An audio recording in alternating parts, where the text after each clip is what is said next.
For a project once promoted as the flagship of Europe's strategic autonomy, the future combat air system now looks less like a shared vision and more like a stress test of how quickly trust can erode between partners. What began as an ambitious Franco-German initiative, later joined by Spain, to field a sixth-generation system of systems, is sliding into a political and industrial standoff in which each capital is calculating how much it can still gain, and how much it can afford to lose. The technical concept remains compelling, a next-generation fighter at the center of a networked web of loyal wingmen, sensors, and a combat cloud entering service around the 2040s. But the current reality is dominated not by engineering milestones, rather by red lines, veiled threats and the unmistakable sense that Berlin, Paris and Madrid are no longer looking at the same aircraft. French officials are trying to impose calm through repetition. Publicly, Paris insists that all three nations are still on board and that media reports about demands for overwhelming French control are misinterpretations of negotiating tactics. The official line emphasizes continuity, Dassault as lead for the manned fighter, Airbus and Indra as core partners, debate as a normal byproduct of a complex, multi-decade program.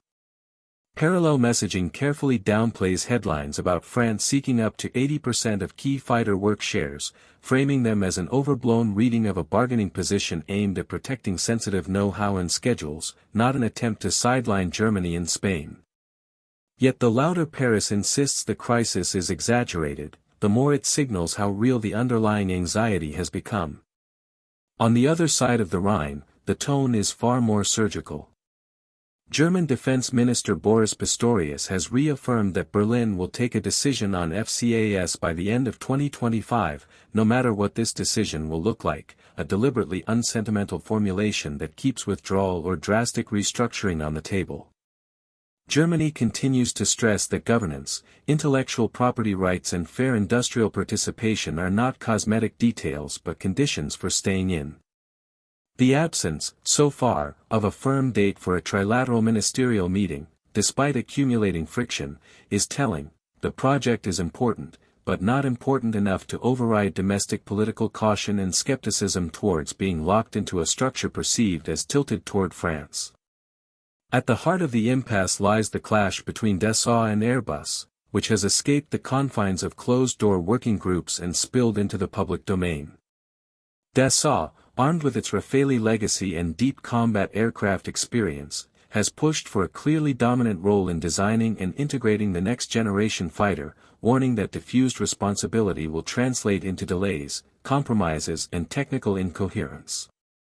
Airbus, representing German and Spanish interests, has pushed back against what it sees as an attempt to turn a trinational effort into a de facto French-controlled program with junior partners writing the checks. Soaring rhetoric from both sides, ranging from warnings that the project cannot continue, in its current form, to suggestions that unhappy players are free to leave, has turned industrial friction into a political litmus test. This escalated rhetoric has strategic consequences.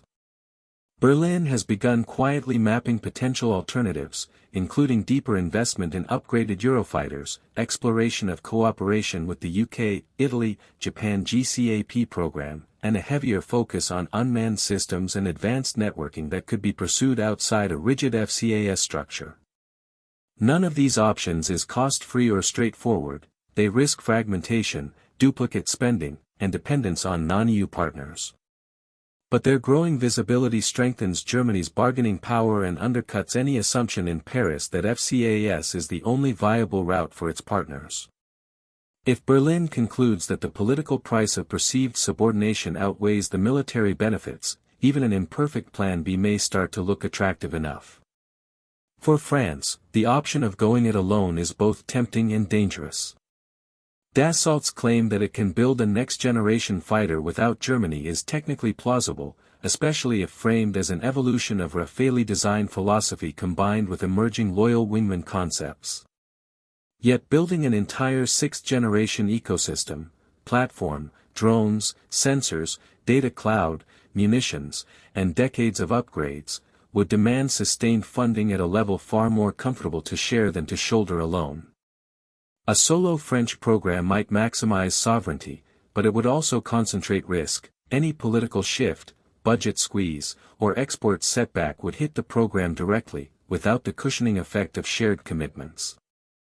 Spain, meanwhile, risks becoming the biggest loser of an implosion it did not cause. Having invested politically and financially into FCAS and signaled distance from the American F-35, Madrid counted on the program to secure both its future air combat capabilities and options for naval aviation. If FCAS stalls or fractures, Spain could find itself with sunk costs, weaker leverage and a shrinking menu of timely alternatives.